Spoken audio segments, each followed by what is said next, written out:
Airport Road has lots of hills and heavy traffic. Opening a gravel pit here would put 300 more trucks a day on the road. This is known to be one of the most deadliest roads in Ontario. You can ask any fire department locally or any police department locally and they'll tell you. Airport Road is already dangerous. 4,640 accidents and 62 deaths have happened since 1978. Increased truck traffic will cause more deaths. We wanted to see how gravel trucks would perform on these hills with their steep climbs and rapid descents, so we hired a fully loaded truck to test it. One of the most challenging hills is the Boyne River.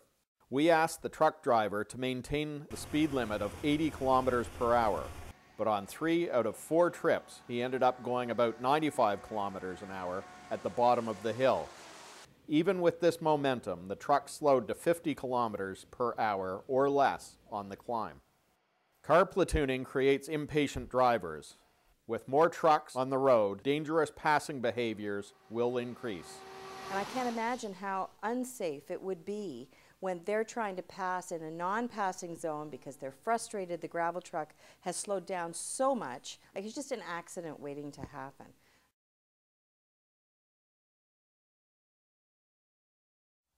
Every weekday, there could be 300 gravel trucks coming or going to this site. That means every 2.5 minutes, there would be a truck either entering or exiting. We wanted to see how they would perform. Heading north, the test truck only got up to 50 when it was well over the first hill. A merge lane would have to extend well beyond the crest of this hill for the truck to merge safely. Southbound, there would also have to be a lane extending well past the crest of the small hill to the south. Who would pay for all of this extra road work?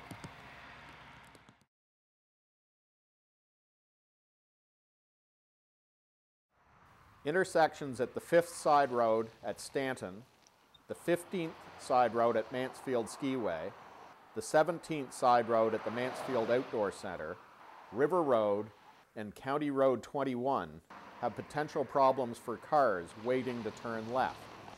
Trucks would need to come to a full stop behind them. Al Healy, who lives at the intersection of Airport Road and 21, witnessed a particularly bad accident there. An impatient driver was trying to pass a line of stopped cars when the lead car started to make the turn.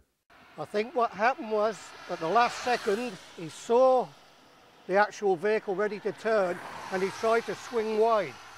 He caught the soft shoulder and the vehicle flipped over. And when I turned up at the scene, both occupants of the vehicle were laying on the ground and unfortunately one of them died. We put 4 cars at the intersection of River Road. They represent a traffic backup waiting for the lead car to turn left. For safety, we actually put the cars on the road shoulder.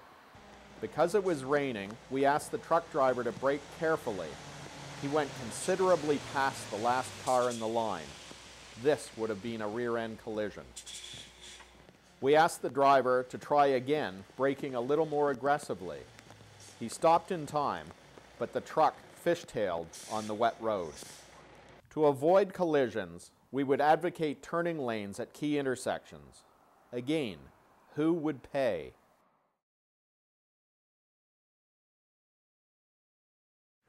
We're also concerned about the safety of people in vehicles that make frequent stops along this road, like school buses and the children inside. They're particularly vulnerable. There are a lot of families live along that Airport Road strip, and there's a lot of buses that are turning off the strip to go to the houses that are just past the Airport Road strip itself. Another concern is how are those gravel trucks going to stop properly in time without causing injury with the children loading and unloading from the school bus? That's a huge concern. And the buses stop at the end of the driveway. It doesn't mean it's at an intersection with a stop sign or a traffic light. It's in the middle of the highway or middle of Airport Road that they're going to be stopping to let children off. The momentum of these trucks when the school bus is parked at the bottom of the hill or halfway down the hill dropping off or picking up students, I don't know how these gravel trucks are going to have the time to stop safely. Our main concern is that significantly more heavy trucks will be added to a road that is already unsafe. I probably see 5 or 6 relatively serious accidents a year, and the near misses are just unbelievable.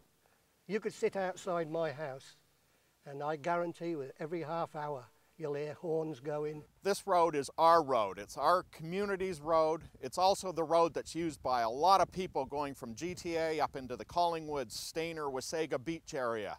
Adding 300 more trucks to this road is going to make it more dangerous than it already is. Our community is growing, this whole area is growing.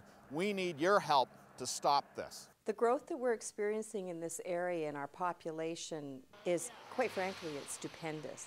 Compound that with the amount of traffic that's going to be experienced on Airport Road.